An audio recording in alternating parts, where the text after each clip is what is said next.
നമസ്കാരം. കേൾക്കാം ഇന്നത്തെ പത്രങ്ങൾ. മീഡിയ വൺ പോഡ്കാസ്റ്റ് ആരംഭിക്കുന്നു.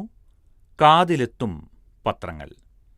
ഇന്ന് 2025 മാർച്ച് 14 വെള്ളിയാഴ്ച. ഞാൻ എം ജയപ്രകാശ്. സംസ്ഥാനത്തെ 4000-ഓളം റേഷൻ കടകൾ പൂട്ടി ബാക്കി കടകളിൽ വിൽപ്പന കൂട്ടാൻ അവസരമൊരുക്കണമെന്ന് സർക്കാർ വിദഗ്ധ സമിതി ശുപാർശ നൽകി. കേന്ദ്ര സർക്കാരുമായുള്ള ഭാഷാതർക്കം രൂക്ഷമായിരിക്കെ സംസ്ഥാന ബജറ്റ് ലോഗോയിൽ നിന്ന് രൂപയുടെ ചിഹ്നം ഒഴിവാക്കി തമിഴ്നാട്. വാക്കുകളെ ദളിത് അവകാശങ്ങൾ നേടാനുള്ള ആയുധമാക്കിയ എഴുത്തുകാരനും ദളിത് ചിന്തകനുമായ കെ കൊച്ചിന് വിട. പത്രങ്ങളിൽ അറിയാൻ ഏറെയുണ്ട്. കേൾക്കാം വിശദമായി. ആദ്യം മാധ്യമത്തിന്റെ പ്രധാന വാർത്തയിലേക്കാണ്. വിദഗ്ധ സമിതി റിപ്പോർട്ട് നൽകി. 3893 റേഷൻ കടകൾ പൂട്ടണം. ഒരു കടയിൽ പരമാവധി 800 കാർഡുകൾ. റേഷൻ കടകൾ 10,000 മാത്രം. നീലക്കാർഡുകാർക്കുള്ള അരിവില വർദ്ധിപ്പിക്കാനും നിർദ്ദേശം. സംസ്ഥാനത്തെ 3893 റേഷൻ കടകൾ പൂട്ടണമെന്ന് സർക്കാർ നിയോഗിച്ച വിദഗ്ധ സമിതിയുടെ റിപ്പോർട്ട്. റേഷൻ വ്യാപാരികളുടെ വേതന പരിഷ്കരണം ഉൾപ്പെടെയുള്ള പ്രശ്നങ്ങൾ പഠിക്കാൻ ഭക്ഷ്യവകുപ്പ് നിയോഗിച്ച 3-അംഗ വകുപ്പുതല സമിതി സർക്കാരിന് സമർപ്പിച്ച റിപ്പോർട്ടിലാണ് ഒരു കടയിൽ പരമാവധി 800 കാർഡ് വരത്തക്ക രീതിയിൽ റേഷൻ കടകളുടെ എണ്ണം 10,000 ആയി നിജപ്പെടുത്തണമെന്ന ആവശ്യം മുന്നോട്ടുവച്ചത്. സംസ്ഥാനത്ത് 13,893 റേഷൻ കടകളാണ് നിലവിലുള്ളത്. ഇവയിൽ 15 ക്വിന്റലിന് താഴെ വിതരണം നടത്തുന്ന 85 കടകളുണ്ട്. ഇത്തരം കടകൾ കൂടുതലും തെക്കൻ ജില്ലകളിലാണ്. ഇവ തുടരേണ്ടതുണ്ടോ എന്ന് സർക്കാർ പരിശോധിക്കണമെന്നും റിപ്പോർട്ടിൽ ആവശ്യപ്പെടുന്നു. പുതിയ റേഷൻ കടകൾ അനുവദിക്കുന്നത് നിയന്ത്രിക്കണമെന്നും നിർദ്ദേശിച്ചിട്ടുണ്ട്. ഓരോ കടയിലും രജിസ്റ്റർ ചെയ്ത കാർഡുകളുടെ എണ്ണവും അവർക്ക് ആവശ്യം വരുന്ന ധാന്യങ്ങളുടെ അടിസ്ഥാനത്തിലാണ് വ്യാപാരികൾക്ക് കമ്മീഷൻ നൽകുന്നത്. പോർട്ടബിലിറ്റി സംവിധാനം നിലവിലുള്ളതിനാൽ ഈ രീതിയിൽ കമ്മീഷൻ നൽകുന്നത് തികച്ചും അശാസ്ത്രീയമാണ്. അതിനാൽ ഓരോ കടകളിലെയും വിൽപ്പന മാത്രം അടിസ്ഥാനമാക്കി കമ്മീഷൻ നിശ്ചയിക്കണമെന്നും മുൻ rationing controller K Manoj Kumar, vigilance officer SS അനിദത്ത്, നിയമ ഉദ്യോഗസ്ഥ കെ ഉഷ എന്നിവർ ഉൾപ്പെട്ട സമിതി സമർപ്പിച്ച റിപ്പോർട്ടിലുണ്ട്. 45 ക്വിന്റൽ വരെയുള്ള കടകൾക്ക് നിലവിൽ 18,000 രൂപ കമ്മീഷൻ എന്നത് 22,500 രൂപയായി വർദ്ധിപ്പിക്കാം. 45 ക്വിന്റലിന് മുകളിൽ വിതരണം നടത്തുന്ന ഓരോ ക്വിന്റലിനും നിലവിൽ 180 രൂപയാണ് സർക്കാർ നൽകുന്നത്. ഇത് 200 രൂപയായി ഉയർത്താമെന്നും ശുപാർശയിലുണ്ട്. ഇത്തരത്തിൽ വേതന പരിഷ്കരണം നടപ്പാക്കുമ്പോൾ പ്രതിമാസം 7 കോടിയുടെ അധിക ബാധ്യത ഖജനാവിലുണ്ടാകും. ഇത് മറികടക്കാൻ നീലക്കാർഡുകാർക്ക് നൽകുന്ന അരിയുടെ വില 4 നിന്ന് 6 രൂപയായി വർദ്ധിപ്പിക്കണം. നീലക്കാർഡുകാർക്കുള്ള അരിവില വർദ്ധിപ്പിക്കുന്നതിലൂടെ പ്രതിമാസം 3.14 കോടി സർക്കാരിന് അധിക വരുമാനമായി ലഭിക്കുമെന്നും റിപ്പോർട്ടിൽ പറയുന്നു. കെ കൊച്ച് വിടവാങ്ങി. ദളിത് ചിന്തകനും കീഴാള അവകാശ പോരാളിയും. കോട്ടയം. ദളിത് കീഴാള അവകാശ പോരാളിയും എഴുത്തുകാരനും ചിന്തകനുമായിരുന്ന കെ കൊച്ച് അന്തരിച്ചു. അർബുദബാധിതനായി കോട്ടയം മെഡിക്കൽ കോളേജ് ആശുപത്രിയിൽ ചികിത്സയിലിരിക്കെ വ്യാഴാഴ്ച പകൽ 11:30-ക്കായിരുന്നു അന്ത്യം. കടത്തുരുത്തി തത്തപ്പിള്ളിയിലെ കബനി വീട്ടിലായിരുന്നു താമസം. സംസ്കാരം വെള്ളിയാഴ്ച ഉച്ചയ്ക്ക് 2-ന് വീട്ടുവളപ്പിൽ നടക്കും. രാവിലെ 11 മുതൽ മൃതദേഹം കടത്തുരുത്തി കമ്മ്യൂണിറ്റി ഹാളിൽ പൊതുദർശനത്തിന് വയ്ക്കും. എഴുത്തിലൂടെയും പ്രസംഗങ്ങളിലൂടെയും ദളിത് പക്ഷ നിലപാടുകൾ ഉയർത്തിപ്പിടിച്ച കൊച്ച് KSRTCയിൽ ഉദ്യോഗസ്ഥനായിരുന്നു. 1949 ഫെബ്രുവരി 2-ന് കോട്ടയം ജില്ലയിലെ മധുരവേലിയിലായിരുന്നു ജനനം. Kallara NSS high school, Ernakulam Maharajas college എന്നിവിടങ്ങളിലായിരുന്നു വിദ്യാഭ്യാസം. വിദ്യാർത്ഥിയായിരിക്കെ 16 ദിവസം ജയിൽ ശിക്ഷ അനുഭവിച്ചു. അടിയന്തരാവസ്ഥക്കാലത്ത് 6 മാസം ഒളിവിൽ കഴിഞ്ഞു. കമ്മ്യൂണിസ്റ്റ് യുവജനവേദി, ജനകീയ തൊഴിലാളി യൂണിയൻ, മനുഷ്യാവകാശ സമിതി എന്നീ സംഘടനകളുടെ രൂപവൽക്കരണത്തിന് നേതൃത്വം നൽകി. CDN എന്ന സംഘടനയുടെ കേന്ദ്ര കമ്മിറ്റി അംഗവും CDN വാരിക, ഇന്ത്യൻ ഡെമോക്രാറ്റ്, സൂചകം എന്നീ പ്രസിദ്ധീകരണങ്ങളുടെ പത്രാധിപരുമായിരുന്നു. 1977 KSRTCയിൽ ക്ലർക്കായി ജോലിയിൽ പ്രവേശിച്ച അദ്ദേഹം 2001 സീനിയർ അസിസ്റ്റന്റായാണ് വിരമിച്ചത്. മാധ്യമം ആഴ്ചപ്പതിപ്പിൽ പ്രസിദ്ധീകരിച്ച ദലിതൻ എന്ന ആത്മകഥ ഏറെ ചർച്ച ചെയ്യപ്പെട്ടു. യുവകലാസാഹിതിയുടെ വൈക്കം ചന്ദ്രശേഖരൻ നായർ പുരസ്കാരം, പ്രഥമ അരളി അവാർഡ്, വചനം ബുക്സ് അവാർഡ് എന്നിവ ഇതിന് ലഭിച്ചു. ഇതിന്റെ ഇംഗ്ലീഷ് പതിപ്പിന് 2025 കേരള ലിറ്ററേച്ചർ ഫെസ്റ്റിൽ ബുക്ക് ഓഫ് ദ ഇയർ അവാർഡും ലഭിച്ചിരുന്നു. ബജറ്റ് ലോഗോയിൽ രൂപ ചിഹ്നം മാറ്റി തമിഴ്നാട്, പ്രതിഷേധവുമായി BJP. കേന്ദ്ര സർക്കാരുമായുള്ള ഭാഷാതർക്കം രൂക്ഷമായിരിക്കെ സംസ്ഥാന ബജറ്റിന്റെ ലോഗോയിൽ നിന്ന് രൂപയുടെ ചിഹ്നം ഒഴിവാക്കി തമിഴ്നാട്. മുഖ്യമന്ത്രി MK സ്റ്റാലിൻ പുറത്തിറക്കിയ ലോഗോയിൽ രൂപയുടെ ഔദ്യോഗിക ചിഹ്നത്തിനു പകരം തമിഴിൽ രൂ എന്നാണ് എഴുതിയിരിക്കുന്നത്. കറൻസി നോട്ടിൽ സ്ഥാനം പിടിച്ചിട്ടുള്ള ഭാഷകളിലൊന്നായ തമിഴാണ് ലോഗോയിൽ ഉപയോഗിച്ചിരിക്കുന്നതെന്ന് DMK വിശദീകരിച്ചു. മാതൃഭാഷയോടുള്ള മുഖ്യമന്ത്രിയുടെ സ്നേഹമാണ് പ്രതിഫലിക്കുന്നതെന്നും പറഞ്ഞു. പ്രാദേശിക അഭിമാനമെന്ന നാട്യത്തിൽ ഇന്ത്യയുടെ ഐക്യം ദുർബലപ്പെടുത്തുകയും വിഘടനവാദ വികാരത്തെ പ്രോത്സാഹിപ്പിക്കുകയും ചെയ്യുന്ന അപകടകരമായ മനോഭാവത്തിന്റെ സൂചനയാണിതെന്ന് കേന്ദ്രമന്ത്രി നിർമ്മല സീതാരാമൻ പറഞ്ഞു. നടപടിയെ വിഡ്ഢിത്തമെന്ന് BJP സംസ്ഥാന അധ്യക്ഷൻ K. അണ്ണാമലൈ വിശേഷിപ്പിച്ചു. എന്നാൽ ചിഹ്നം മാറ്റിയതിൽ വിഷമമില്ലെന്ന് ഈ ചിഹ്നത്തിന്റെ രൂപകൽപ്പന നിർവഹിച്ച തമിഴ്നാട്ടുകാരനായ ഉദയകുമാർ പറഞ്ഞു. മുൻ DMK MLAയുടെ മകനാണ് ഉദയകുമാർ. ദേവനാഗരി ലിപി അടിസ്ഥാനമാക്കിയുള്ളതാണ് രൂപാചിഹ്നം. തുഷാർ ഗാന്ധിയെ തടഞ്ഞവരുടെ പേരിൽ കേസ്. ഗാന്ധിജിയുടെ പൗത്രനും ഗാന്ധി നാഷണൽ ഫൗണ്ടേഷൻ ചെയർമാനുമായ തുഷാർ ഗാന്ധിയെ നെയ്യാറ്റിൻകരയിൽ തടഞ്ഞ സംഭവത്തിൽ 5 BJP RSS പ്രവർത്തകരുടെ പേരിൽ പോലീസ് സ്വമേധയാ കേസെടുത്തു. BJP councillor Kuttappana Mahesh, GJ Krishna, Anoop, Nilamel Hari, Sooraj എന്നിവരുടെ പേരിലാണ് കേസ്. ബുധനാഴ്ച P. ഗോപിനാഥൻ നാഷണൽ ഫൗണ്ടേഷന്റെ പരിപാടിയിൽ പങ്കെടുത്തു മടങ്ങുമ്പോഴാണ് RSSനെതിരെ നടത്തിയ പ്രസ്താവന പിൻവലിക്കണമെന്നാവശ്യപ്പെട്ട് തടഞ്ഞത്. പ്രസ്താവന പിൻവലിക്കില്ലെന്ന് അദ്ദേഹം വ്യക്തമാക്കി. സംഘാടകർ പരാതി നൽകിയിട്ടില്ല. ഇനി മാതൃഭൂമിയുടെ ഇന്നത്തെ പ്രധാന തലക്കെട്ടിലേക്കാണ്. തൊഴിലുറപ്പിന് ഉറപ്പില്ല, കേന്ദ്ര കുടിശ്ശിക 23,446 കോടി. മഹാത്മാഗാന്ധി ദേശീയ ഗ്രാമീണ തൊഴിലുറപ്പ് പദ്ധതിക്കുള്ള കേന്ദ്രവിഹിതത്തിൽ നടപ്പു സാമ്പത്തിക വർഷം സംസ്ഥാനങ്ങൾക്ക് ലഭ്യമാക്കാനുള്ള കുടിശ്ശിക 23,446.27 കോടി. വേതന ഇനത്തിൽ 12,219.18 കോടിയും സാധന സാമഗ്രികളുടെ ഇനത്തിൽ 11,227.09 കോടിയുമാണ് കുടിശ്ശിക. മൊത്തം ബജറ്റ് വിഹിതത്തിന്റെ 27.26%. ബജറ്റ് വിഹിതത്തിന്റെ 4/1 തുകയും മുൻ വർഷത്തെ കുടിശ്ശിക തീർക്കാൻ വിനിയോഗിക്കേണ്ടി വരുമ്പോൾ ഫലത്തിൽ 86,000 കോടിയെന്ന ബജറ്റ് വിഹിതം 62,553.73 കോടിയായി ചുരുങ്ങും. ഗ്രാമീണ മേഖലയിലെ ജീവനോപാധി സുരക്ഷിതമാക്കി ദാരിദ്ര്യമില്ലാതാക്കുകയെന്ന പദ്ധതിയുടെ പ്രാഥമിക ലക്ഷ്യത്തെ അട്ടിമറിക്കുന്നതാണ് ഇതെന്ന് ഗ്രാമവികസന മന്ത്രാലയം സ്ഥിരം സമിതി റിപ്പോർട്ടിൽ ചൂണ്ടിക്കാട്ടി. കൂലിയിൽ കാലോചിത വർധന ഉറപ്പുവരുത്തണം. കേന്ദ്രവിഹിതം സമയബന്ധിതമായി നൽകുന്നുവെന്ന് ഉറപ്പാക്കാൻ മന്ത്രാലയം ഇടപെടണമെന്നും റിപ്പോർട്ടിൽ പറയുന്നു. വയനാട് പുനരധിവാസം സർക്കാർ ഹൈക്കോടതിയിൽ. ഹാരിസൺ നെടുമ്പാല എസ്റ്റേറ്റ് ഭൂമി ഇപ്പോൾ ഏറ്റെടുക്കില്ല. വയനാട് പുനരധിവാസത്തിനുള്ള ടൗൺഷിപ്പ് നിർമ്മാണത്തിന് ഹാരിസൺ മലയാളം ലിമിറ്റഡിന്റെ ഉടമസ്ഥതയിലുള്ള നെടുമ്പാല എസ്റ്റേറ്റിലെ 65.41 ഹെക്ടർ ഇപ്പോൾ ഏറ്റെടുക്കില്ലെന്ന് സർക്കാർ ഹൈക്കോടതിയിൽ.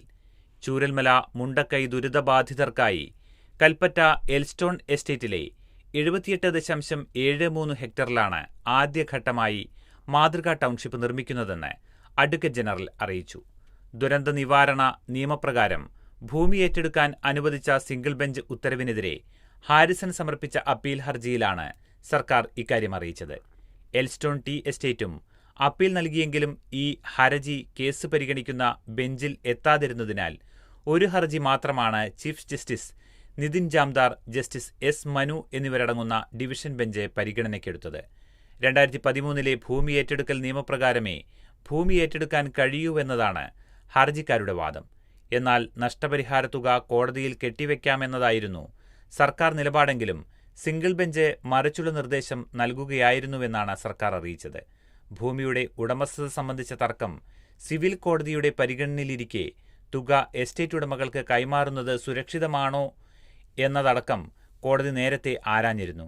ഇക്കാര്യത്തിലടക്കം നിലപാട് അറിയിക്കാനായാണ് അപ്പീലുകൾ മാറ്റിയിരിക്കുന്നത്.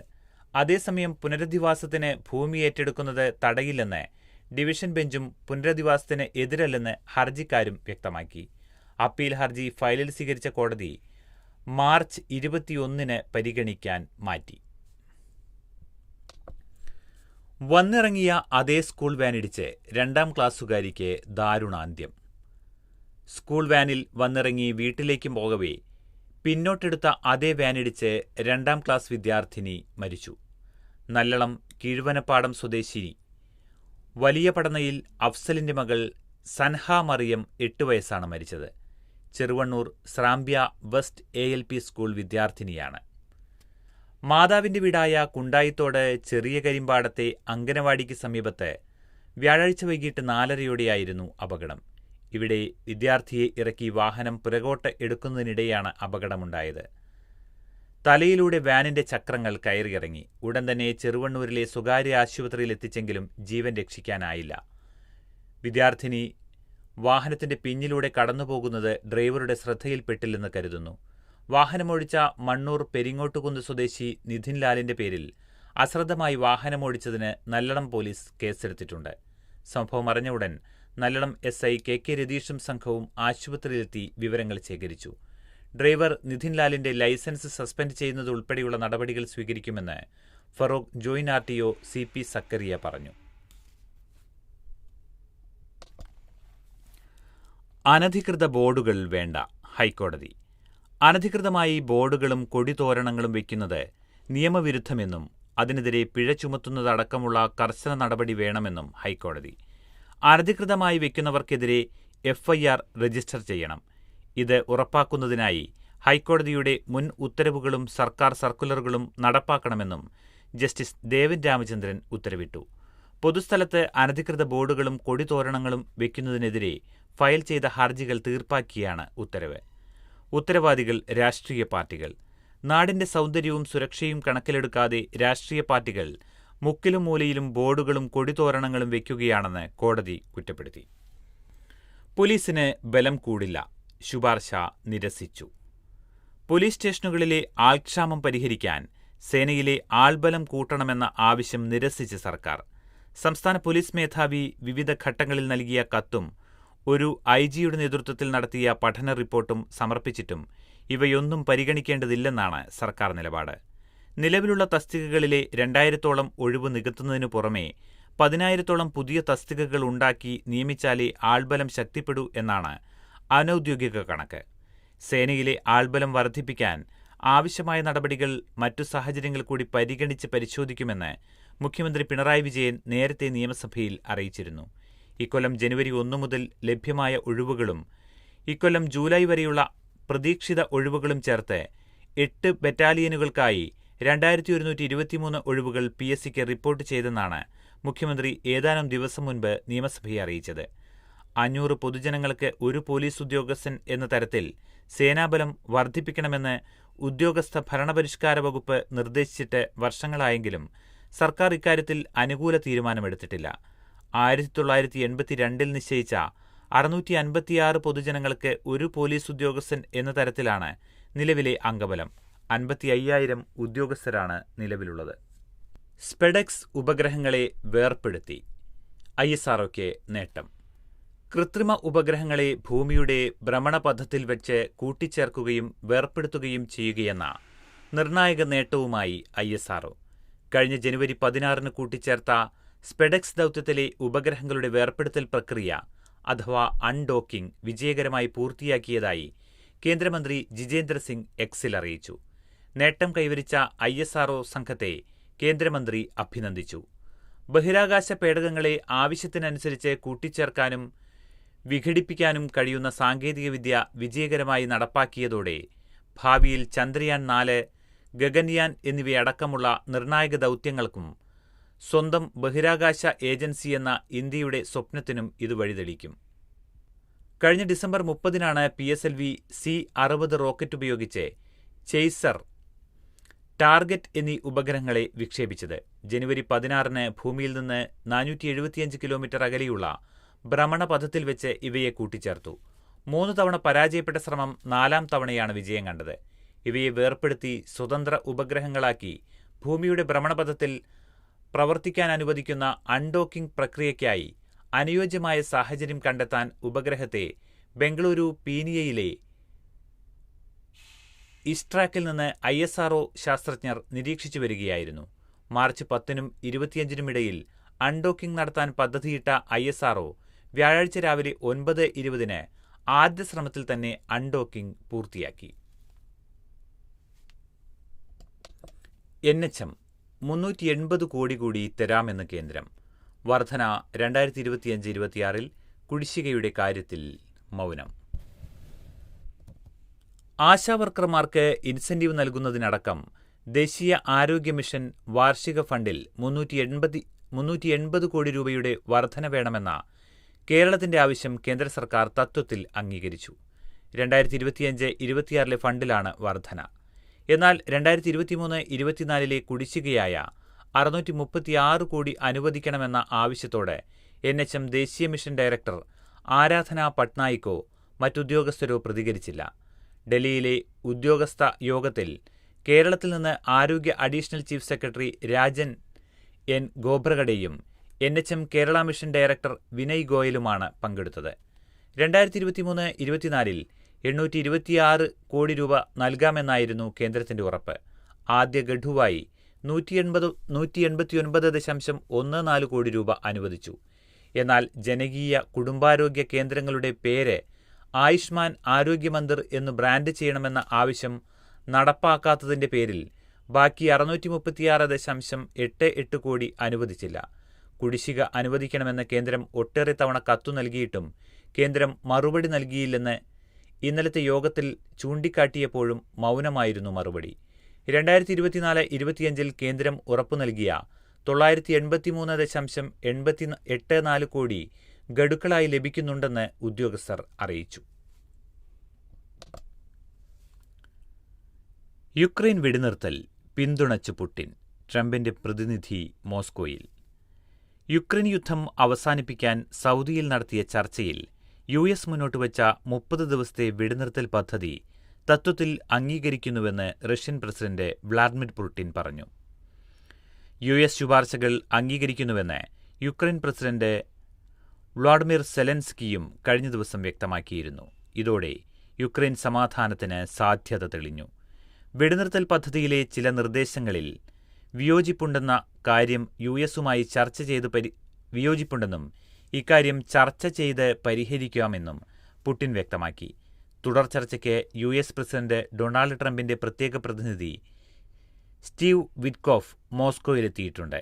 പുടിനും ട്രംപും തമ്മിൽ ഫോണിൽ സംസാരിച്ചേക്കുമെന്നും റിപ്പോർട്ടുണ്ട്. യുദ്ധം അവസാനിപ്പിക്കാൻ നടത്തുന്ന ശ്രമങ്ങൾക്ക് ട്രംപിന് പുടിൻ നന്ദി പറഞ്ഞു. സമാധാനത്തിനായി ഇന്ത്യ, ചൈന, ദക്ഷിണാഫ്രിക്ക, ബ്രസീൽ എന്നീ രാഷ്ട്രങ്ങളുടെ നേതാക്കൾ നൽകുന്ന പിന്തുണയ്ക്കും മോസ്കോയിൽ നടന്ന വാർത്താ സമ്മേളനത്തിൽ പുടിൻ നന്ദി അറിയിച്ചു. ശബരിമല ദർശനം വെർച്വൽ ക്യൂ ബുക്കിംഗിന് 5 രൂപ ഈടാക്കും. തീരുമാനം ഹൈക്കോടതിയുടെ പരിഗണനയ്ക്ക് കൈമാറി. ശബരിമല ദർശനത്തിനുള്ള വെർച്വൽ ക്യൂ ബുക്കിംഗിന് തീർത്ഥാടകരിൽ നിന്ന് 5 രൂപ ഫീസ് ഈടാക്കാൻ ദേവസ്വം ബോർഡ്. ഇക്കാര്യം ഹൈക്കോടതിയുടെ പരിഗണനയ്ക്ക് കൈമാറി. തീർത്ഥാടനത്തിനിടെ ഹൃദ്രോഗം മൂലം മരിക്കുന്ന തീർത്ഥാടകർക്ക് 3 ലക്ഷം രൂപയുടെ സഹായം നൽകാൻ Devaswom board Sabarimala relief fund രൂപീകരിക്കുന്നുണ്ട്. ഇതിനുള്ള വിഹിതം കണ്ടെത്താനാണ് ഫീസ് ഏർപ്പെടുത്തുന്നത്. കഴിഞ്ഞ മണ്ഡലകാലത്ത് ഇക്കാര്യം ആലോചിച്ചെങ്കിലും പിന്നീട് ബോർഡ് പിന്മാറി.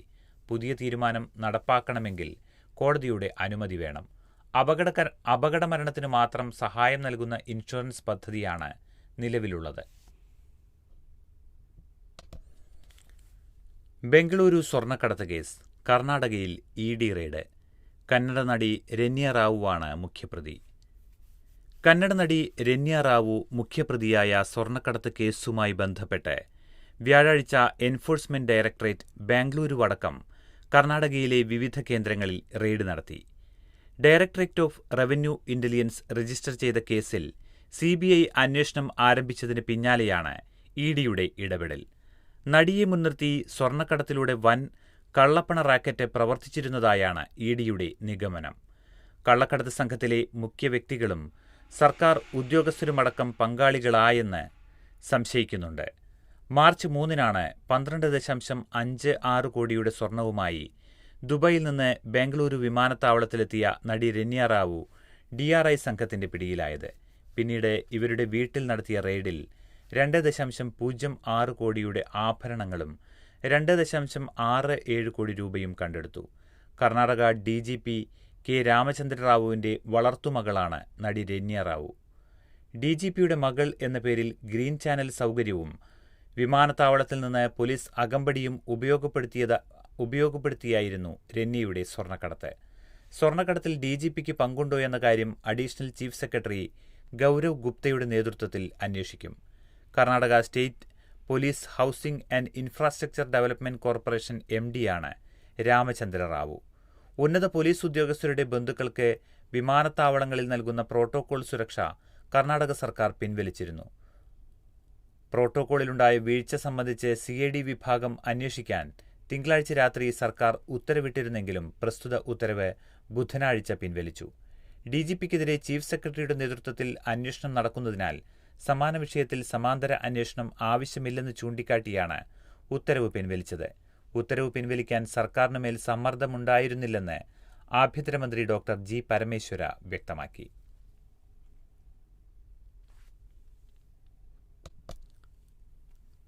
സ്റ്റാർലിങ്കിന് സ്വാഗതം. വിവാദമായതോടെ പോസ്റ്റ് പിൻവലിച്ച് കേന്ദ്ര IT മന്ത്രി. ഇലോൺ മസ്കിന്റെ ഉടമസ്ഥതയിലുള്ള സ്റ്റാർലിങ്കിനെ ഇന്ത്യയിലേക്ക് സ്വാഗതം ചെയ്തുകൊണ്ടുള്ള സമൂഹമാധ്യമ പോസ്റ്റ് മണിക്കൂറുകൾക്കകം പിൻവലിച്ച് IT മന്ത്രി അശ്വിനി വൈഷ്ണവ്. സ്റ്റാർലിങ്കിന് അനുമതി നൽകുന്നതുമായി ബന്ധപ്പെട്ട് കടുത്ത എതിർപ്പറിയിച്ച് രംഗത്തെത്തിയ എയർടെലും ജിയോയും പൊടുന്നനെ നിലപാട് മാറ്റിയതിനു പിന്നിൽ കേന്ദ്ര സർക്കാർ സമ്മർദ്ദമാണെന്നാണ് കോൺഗ്രസ് ആരോപണം.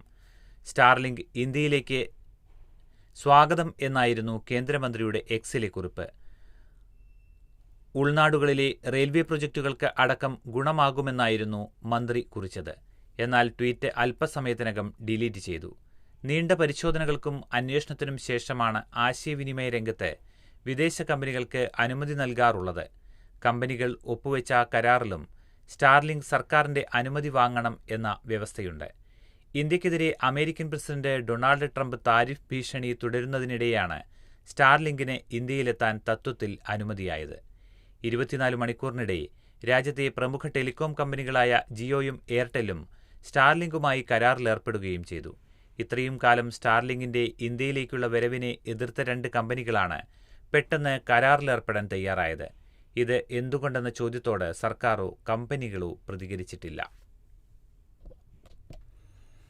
ഇനി KK കൊച്ചിനെക്കുറിച്ച് മാധ്യമം എഴുതിയ എഡിറ്റോറിയലിലേക്കാണ്. കേരളത്തിലെ ജൈവ ബുദ്ധിജീവികളിൽ ഏറ്റവും പ്രധാനികളിലൊരാളായ KK കൊച്ച് എന്ന കൊച്ചേട്ടൻ ആപൽക്കരമായ എല്ലാ കർമ്മങ്ങൾക്കും വിരാമമിട്ട് യാത്രയായിരിക്കുന്നു. കീഴാള സമുദായവൽക്കരണ പോരാട്ടത്തിൽ വൈജ്ഞാനികവും നേതൃപരവുമായ ഒട്ടേറെ അടയാളപ്പെടുത്തലുകൾ കൊണ്ട് സംഭവബഹുലമായിരുന്നു 76 വർഷത്തെ ആ ജീവിതം. അരികുവൽക്കരിക്കപ്പെട്ട കേരളത്തിലെയും ഇന്ത്യയിലെയും ദളിത് ജീവിതങ്ങളെ ദൃശ്യപ്പെടുത്തുന്നതിന് വരേണ്യ പൊതുമണ്ഡലങ്ങളിലെ സാംസ്കാരിക വ്യാകരണങ്ങളെ തെറ്റിച്ചും ചോദ്യം ചെയ്തും ഒരായുസ്സു മുഴുവൻ അദ്ദേഹം പ്രയത്നിച്ചു. നിരന്തരം സഞ്ചരിച്ചും എഴുതിയും ആധുനികാനന്തര കേരളത്തിന്റെ പൊതുമണ്ഡലത്തെ നവീകരിക്കുന്നതിലും ജനാധിപത്യവൽക്കരിക്കുന്നതിലും കൊച്ചേട്ടൻ തന്റെ സ്ഥാനം ഉജ്ജ്വലമാക്കി. ചരിത്രപരമായി നിശബ്ദമാക്കപ്പെട്ട സമൂഹങ്ങൾക്കു വേണ്ടിയുള്ള ഉച്ചത്തിലുള്ള കലഹങ്ങളായിരുന്നു അദ്ദേഹത്തിന്റെ രചനകളും പ്രവർത്തന മണ്ഡലവും. അതിലൂടെ നിരന്തരം ചോദ്യം ചെയ്യപ്പെട്ടത് കേരളത്തിന്റെ സാംസ്കാരിക മണ്ഡലത്തിൽ നിലനിന്നിരുന്ന സവർണതയുടെ അയിത്തബോധത്തെയും മൂല്യവിചാരങ്ങളെയുമായിരുന്നു. അത്തരം വൈജ്ഞാനിക കലഹങ്ങളിലൂടെയാണ് നമ്മുടെ പൊതുമണ്ഡലത്തിൽ ദളിത് ചിന്തകർക്ക് അഭിമാനാർഹമായ ദൃശ്യത ലഭിച്ചത്. KK കൊച്ചിനെപ്പോലെയുള്ള മൗലിക ചിന്തകരുടെ അശ്രാന്ത പരിശ്രമമില്ലായിരുന്നെങ്കിൽ വിഭിന്നരായ ജനതകളുടെ ശബ്ദവും അനുഭവങ്ങളുമില്ലാത്ത അവികസിതമായ സാംസ്കാരിക ചിന്താലോകമായി ജീർണിച്ചു പോകുമായിരുന്നു കേരളീയ പൊതുമണ്ഡലം. ആ അർത്ഥത്തിൽ കീഴാള രാഷ്ട്രീയത്തിന്റെ സൈദ്ധാന്തിക വിഹായസ് വിശാലമാക്കുന്നതിൽ നേതൃപരമായ പങ്കുവഹിച്ച വ്യക്തി എന്ന നിലയ്ക്ക് വർത്തമാന ചിന്തകരിലെ അമരക്കാരിലൊരാളെയാണ് കേരളത്തിന് നഷ്ടമായിരിക്കുന്നത്. വിജയത്തിലേക്ക് തൊടുത്ത് അസ്ത്ര. പ്രതിരോധ മേഖലയിൽ സുപ്രധാന ചുവടുവെപ്പുമായി ഇന്ത്യ. തദ്ദേശീയമായി വികസിപ്പിച്ച എയർ ടു എയർ മിസൈൽ അസ്ത്രയുടെ പരീക്ഷണ വിക്ഷേപണം വിജയകരമെന്ന് പ്രതിരോധ മന്ത്രാലയം അറിയിച്ചു. ഇന്ത്യ തന്നെ വികസിപ്പിച്ച യുദ്ധവിമാനമായ തേജസ് MK-1 ഉപയോഗിച്ചായിരുന്നു വിക്ഷേപണം. പരീക്ഷണം വിജയമായതോടെ വ്യോമസേനയുടെ മുൻനിര യുദ്ധവിമാനങ്ങളിലൊന്നായ തേജസ്സിലും ഇനി മുതൽ അസ്ത്ര മിസൈലുകൾ ഘടിപ്പിക്കും. നേരത്തെ സുഖോയിൽ മിസൈൽ ഘടിപ്പിച്ച് പരീക്ഷണം പൂർത്തിയാക്കിയിരുന്നു. ഇന്ത്യയുടെ പ്രതിരോധ ഗവേഷണ സ്ഥാപനമായ DRD, വ്യോമസേന, ഹിന്ദുസ്ഥാൻ എയ്റോനോട്ടിക്സ് ലിമിറ്റഡ് തുടങ്ങിയവയുടെ നേതൃത്വത്തിൽ എയ്റോനോട്ടിക്കൽ ഡെവലപ്മെന്റ് ഏജൻസിയാണ് പരീക്ഷണം നടത്തിയത്. ആകാശത്ത് 100 കിലോമീറ്ററിലധികം ദൂരെയുള്ള ലക്ഷ്യങ്ങളെ തകർക്കാൻ കഴിയുന്ന തരത്തിലാണ് വായുവിൽ നിന്ന് വായുവിലേക്ക് തൊടുക്കുന്ന അസ്ത്രയുടെ രൂപകൽപ്പന. ചലിക്കുന്ന ലക്ഷ്യങ്ങളെയും പിന്തുടർന്ന് തകർക്കാൻ അസ്ത്രയ്ക്ക് സാധിക്കും. ഒഡീഷയിലെ ചാന്ദിപ്പൂരിൽ നടത്തിയ പരീക്ഷണം പൂർണ്ണമായും വിജയിച്ചതായും മിസൈലിന്റെ എല്ലാ ഉപസംവിധാനങ്ങളും പ്രവർത്തിക്കുന്നതായും പ്രതിരോധ വൃത്തങ്ങൾ അറിയിച്ചു. കത്തിക്കയറി സ്വർണ്ണവില. പവൻ വില 65,000 രൂപയ്ക്ക് അരികെ. സംസ്ഥാനത്ത് സ്വർണ്ണക്കുതിപ്പ് തുടരുകയാണ്. വ്യാഴാഴ്ച പവന് 440 രൂപ ഉയർന്ന് 64,960 രൂപയിലെത്തി. ഗ്രാമിന് 55 രൂപ കൂടി 8,120 രൂപയായി. ഇതോടെ ഫെബ്രുവരി 25 രേഖപ്പെടുത്തിയ റെക്കോർഡായ 64,600 രൂപ മറികടന്നു. പവൻ വിലയിൽ 40 രൂപ കൂടി ഉയർന്നാൽ വില 65,000 രൂപയിലെത്തും. ബുധനാഴ്ച പവന് 64,520 രൂപയും ഗ്രാമിന് 8,065 രൂപയുമായിരുന്നു. രണ്ടാഴ്ചയ്ക്കിടെ പവന് 1,440 രൂപയാണ് ഉയർന്നത്. ചിരട്ടയ്ക്കും ചിരട്ടക്കരിക്കും ക്ഷാമം. വില കുതിക്കുന്നു. ചിരട്ടക്കരിക്ക് ടണ്ണിന് വില 65,000 രൂപ. ഉത്തേജിത കരി കയറ്റുമതി ആശങ്കയിൽ. തേങ്ങ ഉൽപ്പാദനത്തിലെ കുറവ് ചിരട്ടക്ഷാമത്തിന് വഴിയൊരുക്കിയതോടെ ചിരട്ടയ്ക്കും ചിരട്ടക്കരിക്കും വില കുതിക്കുന്നു. ഒരു വർഷം കൊണ്ട് ഇരട്ടിയിലേറെയാണ് വർധന. ചിരട്ടക്ഷാമം ഉത്തേജിത കരി അഥവാ ആക്ടിവേറ്റഡ് കാർബൺ ഉൽപ്പാദന മേഖലയ്ക്കും തിരിച്ചടിയായി. കയറ്റുമതിയിലുൾപ്പെടെ ഇടിവുണ്ടാകുമെന്നാണ് ആശങ്ക. സീസണായിട്ടും റെക്കോർഡ് വില കിട്ടിയിട്ടും വിപണിയിൽ തേങ്ങ എത്തുന്നത് വൻതോതിൽ കുറഞ്ഞിട്ടുണ്ട്. പ്രധാന നാളികേര ഉൽപ്പാദന കേന്ദ്രങ്ങളായ കേരളം, തമിഴ്നാട്, കർണാടക എന്നിവിടങ്ങളിലെല്ലാം ഇതാണ് സ്ഥിതി. ചൈന മുതലെടുക്കുമെന്ന ആശങ്ക. ഇന്ത്യയിലെ ചിരട്ടക്ഷാമവും വിലവർധനയും ചൈനീസ് കമ്പനികൾ മുതലെടുക്കുമെന്ന ആശങ്ക ശക്തമാണ്. ചൈന വലിയ തോതിൽ ചിരട്ടക്കരി ഇന്തോനേഷ്യ, ഫിലിപ്പീൻസ് തുടങ്ങിയ രാജ്യങ്ങളിൽ നിന്ന് ഇറക്കുമതി ചെയ്യുന്നുണ്ട്. ഇത് ഉത്തേജിത കരിയാക്കി കയറ്റുമതി ചെയ്യും. ഇന്ത്യയും ചൈനയിൽ നിന്ന് ഉത്തേജിത കരി ഇറക്കുമതി ചെയ്യുന്നുണ്ട്. ചിരട്ടക്കരിയുടെ ഇപ്പോഴത്തെ വില വെച്ച് ഉത്തേജിത കരിക്കും വില കൂടാനാണ് സാധ്യത. ഈ സാഹചര്യം മുതലെടുത്ത് ചൈനീസ് കമ്പനികൾ വിപണി പിടിക്കുമോ എന്നാണ് ആശങ്ക. മയക്കുമരുന്ന് വേട്ടയുടെ പേരിൽ കൂട്ടക്കൊല. ഫിലിപ്പീൻസ് മുൻ പ്രസിഡന്റ് ICC കസ്റ്റഡിയിൽ. മയക്കുമരുന്ന് വിരുദ്ധ വേട്ടയുടെ പേരിൽ നടത്തിയ കൊലപാതകങ്ങൾക്ക് ഫിലിപ്പീൻസ് മുൻ പ്രസിഡന്റ് റോഡ്രിഗോ ദുതേർത്തെ അന്താരാഷ്ട്ര ക്രിമിനൽ കോടതി കസ്റ്റഡിയിൽ. ICCയുടെ അറസ്റ്റ് വാറന്റിനെ തുടർന്ന് ചൊവ്വാഴ്ച ഫിലിപ്പീൻസ് അധികൃതർ ഇദ്ദേഹത്തെ മനില വിമാനത്താവളത്തിൽ നിന്ന് അറസ്റ്റ് ചെയ്ത് നെതർലാൻഡ്സിലേക്ക് അയക്കുകയായിരുന്നു. ബുധനാഴ്ച കോടതി മുമ്പാകെ കീഴടങ്ങിയ ഇദ്ദേഹത്തെ തടങ്കൽ കേന്ദ്രത്തിലേക്ക് മാറ്റി. ദുതേർത്തെ കീഴടങ്ങിയതായി ICC പ്രസ്താവനയിൽ പറഞ്ഞു. വിചാരണ ഉടൻ തന്നെ ആരംഭിക്കുമെന്നും പ്രസ്താവനയിൽ കൂട്ടിച്ചേർത്തു. ഇദ്ദേഹത്തെ എന്നാണ് കോടതിയിൽ ഹാജരാക്കുക എന്നതിൽ വ്യക്തത വന്നിട്ടില്ല. സാങ്കേതിക തകരാർ. ക്രൂ 10 ദൗത്യം മാറ്റി. അന്താരാഷ്ട്ര ബഹിരാകാശ നിലയത്തിൽ മാസങ്ങളായി കുടുങ്ങിക്കിടക്കുന്ന 2 ബഹിരാകാശ സഞ്ചാരികളെ തിരിച്ചെത്തിക്കുന്നതിന് വ്യാഴാഴ്ച പുലർച്ചെ പുറപ്പെടാനിരുന്ന സ്പേസ് എക്സിന്റെ ക്രൂ 10 ദൗത്യം സാങ്കേതിക തകരാറിനെ തുടർന്ന് മാറ്റി.